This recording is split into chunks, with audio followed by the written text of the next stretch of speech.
Il y a eu un moment dans ma vie où j'ai compris une vérité inconfortable. Personne n'allait venir me sauver.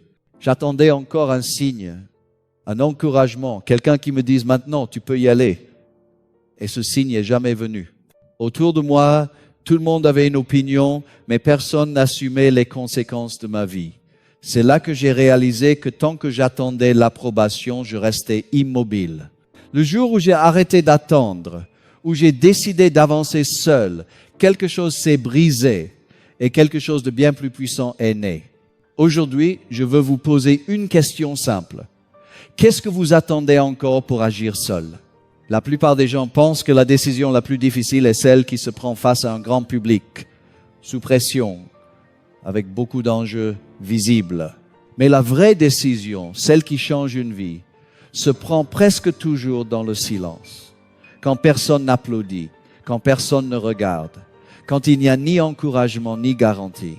Je l'ai appris de manière brutale. À un moment de ma vie, j'étais entouré de doutes, pas seulement les miens, mais surtout ceux des autres. Chaque fois que je parlais de ce que je voulais faire, on me répondait avec prudence, parfois avec scepticisme, souvent avec peur déguisée en conseil. Alors j'ai commencé à attendre. Attendre que quelqu'un me dise que c'était le bon moment. Attendre que les circonstances soient parfaites. Attendre un signe extérieur. Et plus j'attendais, plus je sentais quelque chose s'éteindre en moi. Un jour, je me suis retrouvé seul, sans avis, sans soutien, sans plan B. Et c'est précisément là que la décision est devenue claire.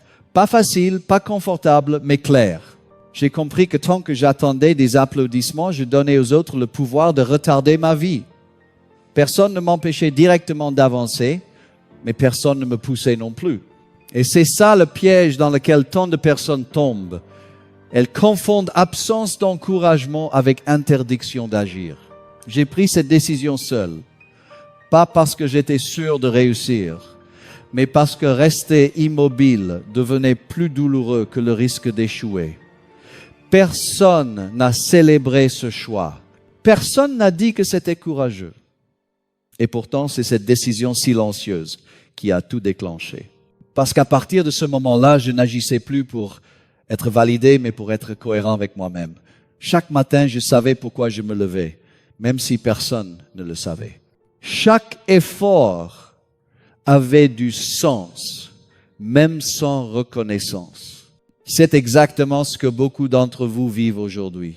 Vous travaillez dur, vous réfléchissez, vous portez un projet, une idée, un changement intérieur, mais vous attendez encore que quelqu'un confirme que vous avez le droit d'y aller.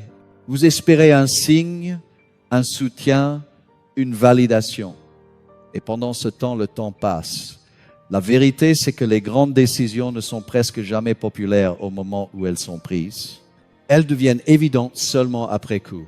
Quand personne n'applaudit, vous découvrez votre vraie motivation. Vous ne pouvez plus vous cacher derrière l'image, derrière le regard des autres. Vous êtes face à une question simple et inconfortable. Est-ce que je le fais parce que c'est juste pour moi ou est-ce que je le fais seulement quand c'est reconnu? C'est là que le caractère se révèle. C'est là que la vie commence à vous répondre différemment. La vraie décision se prend dans le silence. Et c'est exactement pour cela qu'elle a du pouvoir. Pendant longtemps, j'ai cru que la solitude était un signe d'échec. Quand les gens s'éloignaient, quand les invitations diminuaient, quand je sentais que mon chemin ne ressemblait plus à celui des autres, je me demandais ce que j'avais fait de mal. Être que toi aussi, tu connais ce sentiment, ce moment où tu avances, mais où tu te sens de plus en plus seul. Et souvent, on interprète cela comme un rejet, comme une punition. En réalité, c'est tout autre chose. La solitude n'est pas une sanction, c'est un test de maturité intérieure. Je m'en souviens très clairement. À une période où j'ai décidé de changer radicalement ma façon de penser, de travailler et de vivre, beaucoup de relations se sont distendues. Pas parce qu'il y avait un conflit, mais parce que je ne vibrais plus à la même fréquence. Les conversations superficielles me fatiguaient, les distractions me ralentissaient, et au début, ce silence autour de moi faisait peur. J'avais l'impression de perdre quelque chose d'important. Mais avec le temps, j'ai compris que je ne perdais pas les autres, je me retrouvais moi-même. La plupart des gens fuient la solitude parce qu'elle les oblige à se regarder en face. Quand il n'y a plus de bruit, plus d'opinion, plus de validation extérieure, il reste vos pensées, vos peurs, vos responsabilités. Et c'est exactement là que beaucoup reculent. Ils préfèrent rester entourés, même mal entourés, plutôt que d'assumer ce face-à-face. Pourtant, grandir, c'est accepter de traverser ces moments où personne ne vous tient la main. Il y a eu des soirées où je travaillais seul pendant que d'autres se reposaient, sortaient ou doutaient de mes choix. Personne ne comprenait vraiment pourquoi je m'imposais cette discipline. Pourquoi je disais non à certaines facilités. Et parfois, je me le demandais moi-même. Mais chaque jour passé dans cette solitude volontaire renforçait quelque chose en moi. Je devenais plus clair, plus stable, plus exigeant avec moi-même. J'apprenais à ne plus dépendre de l'énergie des autres pour avancer. La solitude révèle votre niveau de maturité parce qu'elle vous enlève les béquilles. Plus personne pour vous motiver, pour vous distraire, pour vous rassurer. Vous êtes responsable de votre état d'esprit, de vos actions, de vos choix, et c'est inconfortable.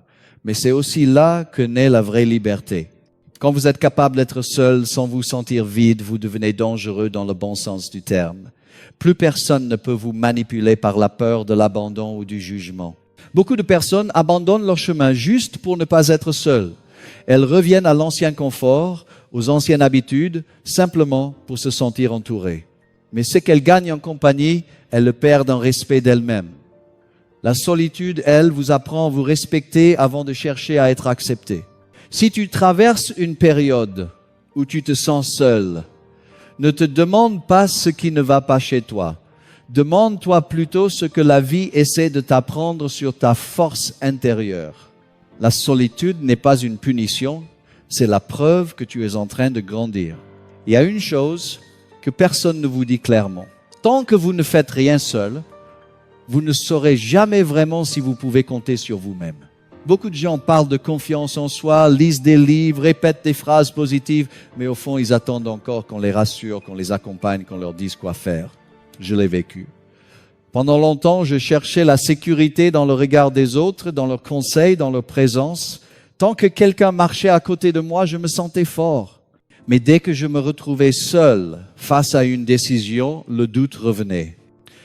Un jour, j'ai été obligé d'agir sans filet. Personne pour valider mon choix, personne pour me dire que c'était une bonne idée. J'aurais pu attendre, demander encore des avis, repousser. Mais j'ai compris que chaque fois que je faisais cela, je renforçais un message intérieur dangereux. Tu n'es pas capable seul. Alors j'ai décidé de faire l'inverse. J'ai agi, pas parfaitement, pas sans peur, mais seul. Et ce moment a changé quelque chose de profond.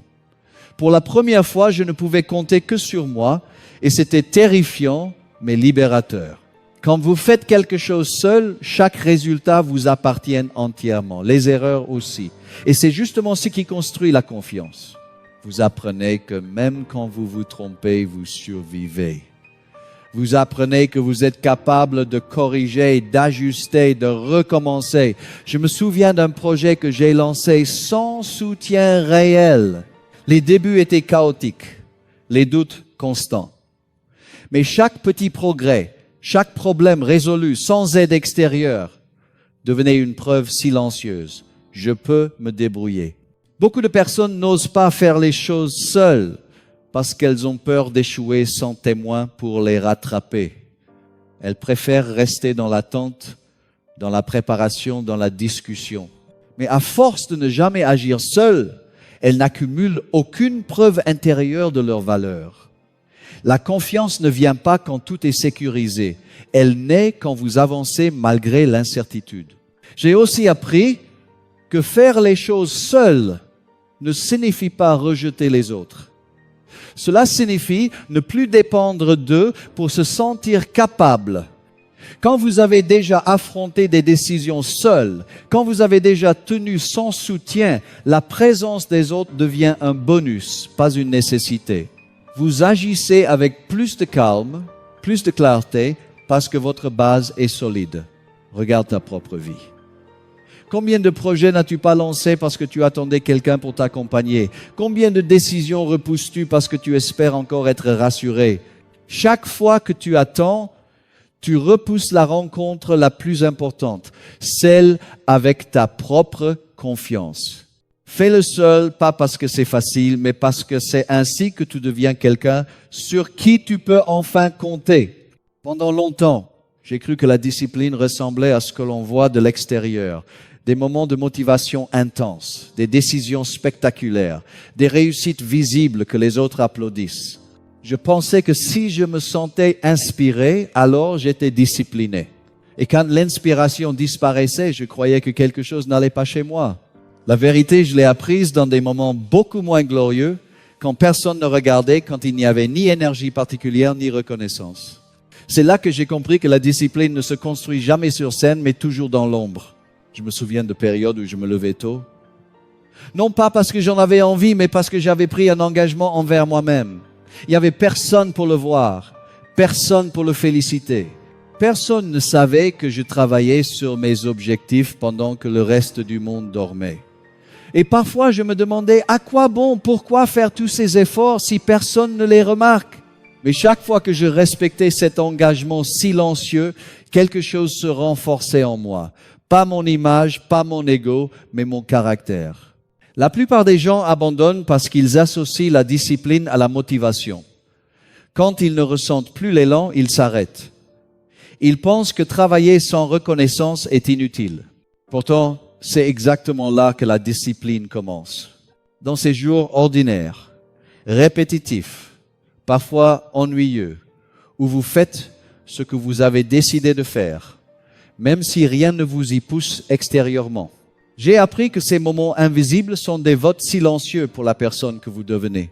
Il y a eu des semaines entières où je n'ai vu aucun résultat, aucun progrès spectaculaire. Juste la répétition des mêmes gestes, apprendre, structurer, corriger, recommencer. Personne ne me disait que j'étais sur la bonne voie. Et c'est précisément pour cela que ces moments étaient si importants. Parce qu'ils m'ont appris à ne plus dépendre du regard des autres pour rester constant. J'ai compris que si je n'étais discipliné que lorsque quelqu'un regardait, alors je n'étais pas vraiment discipliné. La discipline dans l'ombre vous confronte à une vérité inconfortable. Vous êtes seul responsable de ce que vous faites ou ne faites pas.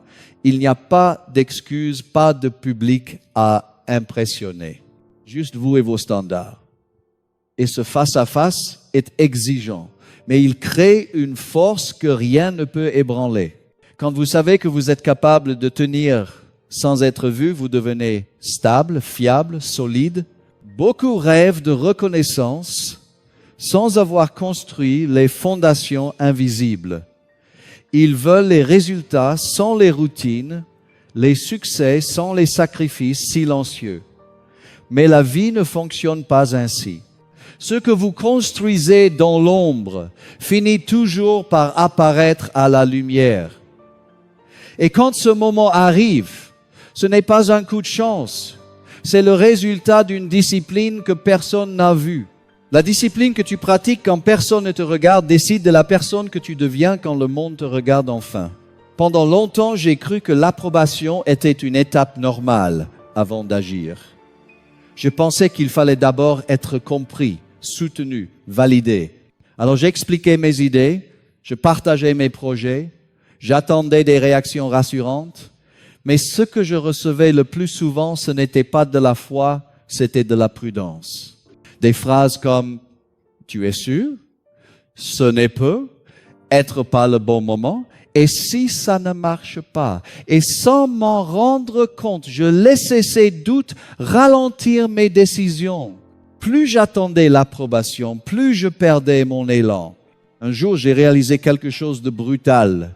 L'approbation arrive toujours trop tard. Quand les gens vous applaudissent enfin, c'est généralement après que vous avez réussi, jamais avant. Avant, ils observent, ils doutent, ils projettent leur propre peur. Et si vous attendez qu'il soit rassuré pour avancer, vous risquez de ne jamais bouger. J'ai vu des opportunités disparaître simplement parce que j'attendais un feu vert extérieur qui n'est jamais venu. Je me souviens d'un projet que je voulais lancer depuis longtemps. L'idée me semblait juste, alignée, mais chaque fois que je cherchais l'avis de quelqu'un, je ressortais plus confus. Pas parce que les autres voulaient me nuire, mais parce qu'ils parlaient depuis leur propre zone de confort. À force d'écouter, j'ai commencé à douter de moi. J'ai repoussé, et ce qui devait être une décision simple est devenu une source de frustration. Jusqu'au jour où j'ai compris que personne ne ressentirait jamais ce que je ressentais à l'intérieur. Personne n'avait la responsabilité de ma vie, à part moi. Attendre l'approbation, c'est souvent une façon déguisée d'éviter le risque. On se dit que l'on veut être sûr, mais en réalité, on a peur de se tromper seul. Pourtant, chaque fois que vous demandez la permission d'agir, vous donnez à quelqu'un d'autre le pouvoir de ralentir votre croissance. Et plus vous attendez, plus votre confiance s'érode. Vous commencez à croire que si personne ne valide votre vision, c'est qu'elle n'a pas de valeur. La vérité, c'est que les personnes qui avancent n'attendent pas d'être comprises. Elles avancent parce qu'elles ont décidé de se faire confiance. J'ai appris que l'action crée la clarté, jamais l'inverse. Ce n'est pas en attendant l'approbation que vous devenez sûr, c'est en agissant malgré l'absence d'approbation. Chaque pas pris sans validation renforce votre identité. Chaque décision assumée seule vous rend plus solide. Regardez votre propre vie. Combien de choses avez-vous repoussées parce que vous attendiez encore un signe, un accord, un encouragement? Et si ce signe ne venait jamais? Et si la seule validation dont vous aviez besoin était déjà en vous? Arrête d'attendre l'approbation. Parce que la vie commence toujours avant qu'on t'applaudisse. Il y a une raison pour laquelle tant de personnes ont peur d'être seules, vraiment seules. Ce n'est pas le silence en lui-même qui dérange, c'est ce qu'il révèle. Quand plus personne n'est là pour vous distraire, pour vous encourager ou pour vous rassurer, il ne reste qu'une chose, la vérité. Et cette vérité n'est pas toujours confortable. Je m'en suis rendu compte à une période où volontairement, j'ai réduit le bruit autour de moi. Moins de conversations, moins d'opinions, moins de distractions. Au début, j'avais l'impression de perdre quelque chose. En réalité, je perdais surtout les excuses que je me racontais. Quand tu es entouré, il est facile de te mentir. Tu peux dire que tu manques de temps, que c'est pas le bon moment, que les circonstances ne sont pas idéales. Tu peux te cacher derrière l'agenda des autres, leurs attentes, leurs urgences. Mais quand tu es seul, ces histoires ne tiennent plus. Tu sais exactement ce que tu fais et ce que tu évites. Je me souviens de soirées où je me retrouvais face à mes propres décisions. Personne pour me juger, personne pour m'observer. Et pourtant, je ressentais une pression intérieure plus forte que n'importe quel regard extérieur. Parce que je savais quand je trichais avec moi-même. Être seul te confronte à une question simple mais redoutable. Est-ce que je vis selon mes standards ou selon mes excuses? J'ai réalisé que beaucoup de mes frustrations ne venaient pas d'un manque de capacité, mais d'un manque de honnêteté intérieure. Je disais vouloir plus, mais mes actions quotidiennes racontaient une autre histoire. Et ce décalage, tant que je le noyais dans le bruit, je pouvais l'ignorer. Dans le silence, c'était impossible. Il y a eu un moment précis où j'ai dû m'asseoir avec cette vérité. J'ai regardé mes habitudes, mes choix, mes priorités sans les justifier. C'était inconfortable, mais c'était aussi libérateur. Parce que mentir à soi-même est épuisant. Se raconter la vérité, même dure, redonne de l'énergie. À partir de là, chaque décision devenait plus claire. Je savais quand je faisais un effort réel et quand je me contentais du minimum. Beaucoup de gens cherchent la motivation à l'extérieur, alors que le vrai problème est intérieur. Tant que tu te mens, tu bloques ta propre progression. La solitude t'oblige à arrêter le jeu. Plus de rôles à jouer, plus d'images à maintenir. Juste toi, tes choix et les conséquences qui vont avec. Et c'est exactement là que la transformation commence. Si tu oses rester seul assez longtemps, tu finiras par t'écouter vraiment. Et une fois que tu as entendu ta propre vérité, tu ne peux plus faire semblant. Quand tu es seul, tu ne peux plus mentir à toi-même. Et c'est là que ta vraie force apparaît. Il y a quelque chose de paradoxal dans notre monde moderne. Nous sommes entourés de bruit en permanence, de notifications, de conversations, de conseils. Et pourtant, nous sommes souvent plus confus que jamais. J'ai vécu cette période moi-même. Je travaillais dur, je prenais des décisions, je me projetais dans l'avenir, mais au milieu de ce tumulte, je ne voyais jamais clairement ce que je voulais vraiment. Et puis un jour, j'ai choisi le silence. Pas quelques minutes, pas un exercice superficiel, mais un vrai temps seul avec moi-même, sans distraction, sans attente. Et c'est là que j'ai découvert ce que je n'avais jamais compris auparavant. Le silence n'est pas vide, il est un accélérateur de clarté. Je me souviens d'un matin où je me suis réveillé avant l'aube et que j'ai simplement marché dans un parc vide. Pas de téléphone, pas de musique, juste le vent et mes pensées. Au début, c'était inconfortable. L'esprit voulait remplir le vide, créer du bruit, chercher des réponses ailleurs.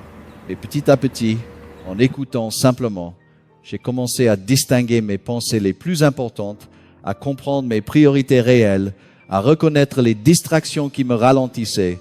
En quelques heures, des décisions que je remettais depuis des semaines sont devenues claires. Je savais ce que je devais faire et ce que je devais laisser de côté. Le silence agit comme un filtre.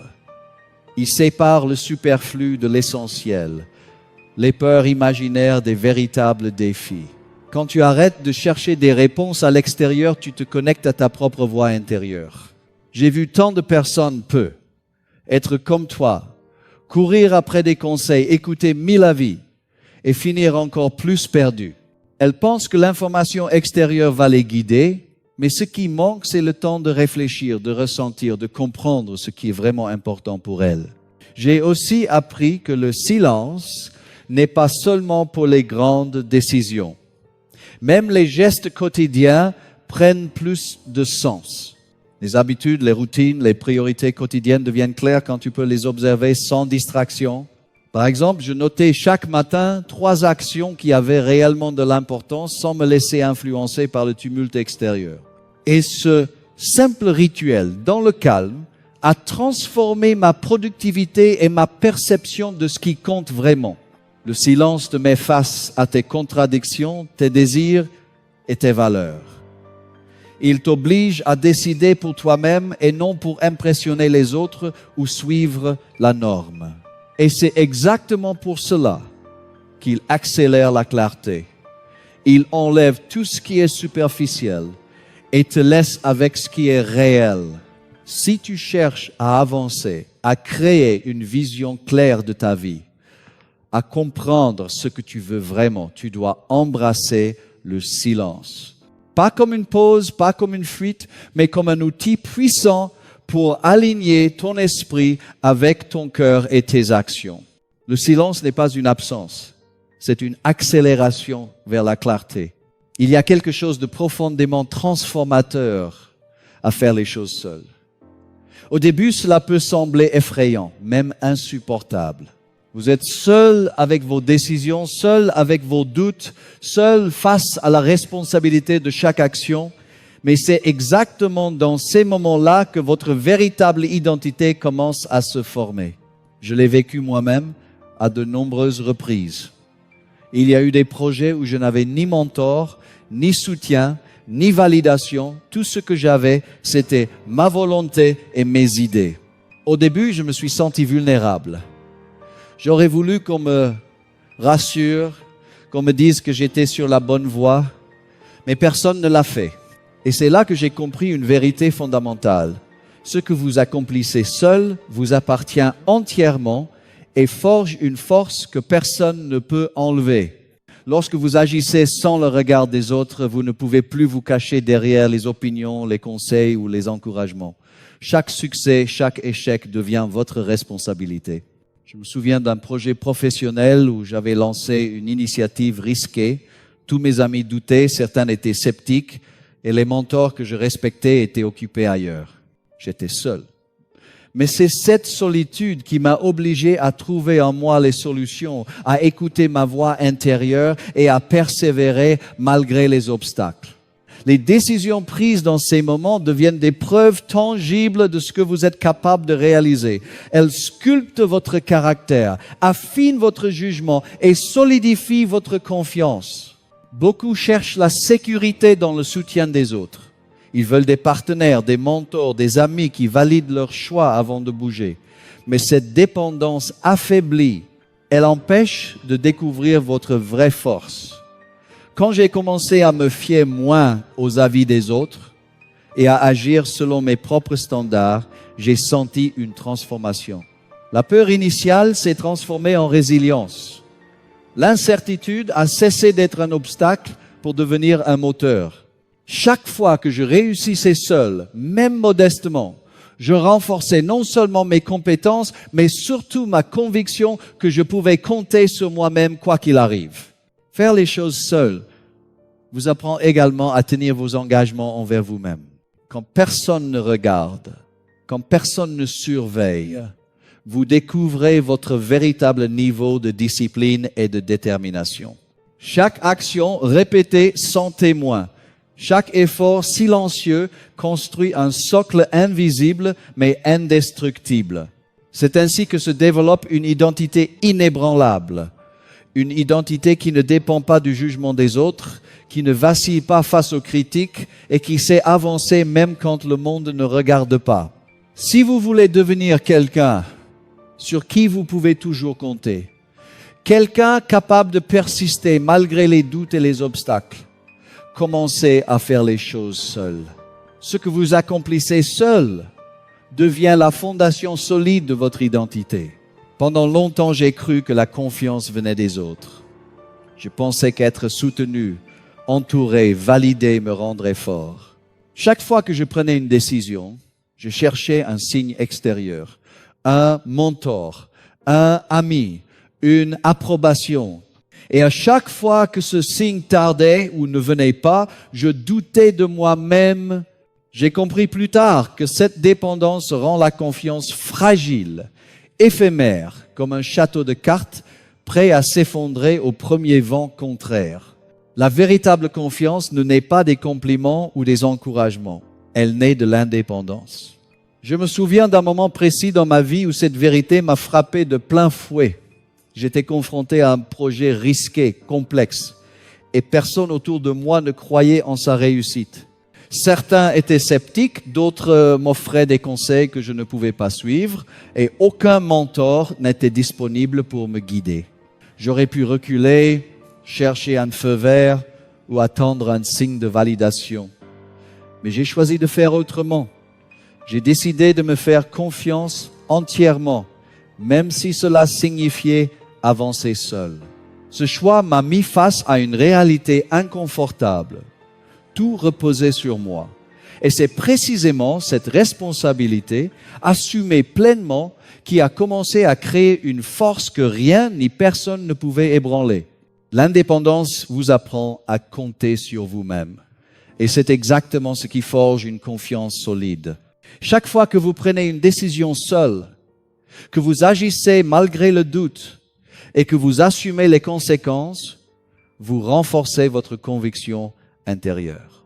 Je me rappelle de matin où je devais avancer dans un projet sans aucun retour extérieur, sans validation, juste mes choix et ma discipline. Chaque petit succès, chaque progrès accompli dans ce silence m'a permis de réaliser que je pouvais m'appuyer sur moi-même, quoi qu'il arrive. Beaucoup de gens pensent que la confiance se construit en multipliant les interactions, en cherchant des partenaires, en accumulant des validations. En réalité, cette approche crée de la dépendance, pas de la force. La vraie confiance est silencieuse. Elle ne crie pas pour se faire remarquer. Elle grandit dans la certitude que même seul, vous pouvez gérer les défis, naviguer l'incertitude et atteindre vos objectifs. L'indépendance ne signifie pas que vous rejetez les autres ou que vous refusez le soutien. Cela signifie que vous ne dépendez pas de leur approbation pour agir. Vous savez que vos choix sont vos choix, que vos actions sont vos actions et que votre valeur ne dépend pas du regard extérieur. Chaque décision prise dans ce cadre renforce votre pouvoir intérieur, votre clarté et votre assurance. Si vous voulez que votre confiance soit inébranlable, commencez par arrêter de chercher des validations et des excuses dans le regard des autres. Apprenez à compter uniquement sur vous-même. La vraie confiance naît de l'indépendance et elle vous rend invincible. Pendant trop longtemps, j'ai cru que le succès devait se construire entouré de gens applaudis, compris et validés. J'attendais des mentors, des amis, parfois même des inconnus, pour me dire que j'étais sur la bonne voie. Et chaque fois que ce soutien n'arrivait pas à temps, je me paralysais. Jusqu'au jour où j'ai compris une vérité que je n'oublierai jamais. Tu dois faire les choses seul jusqu'à ce que le monde te rejoigne. Parce que la vie ne t'attend pas et personne ne va t'applaudir avant que tu ne te lèves. Je me souviens d'un projet que je portais depuis des mois.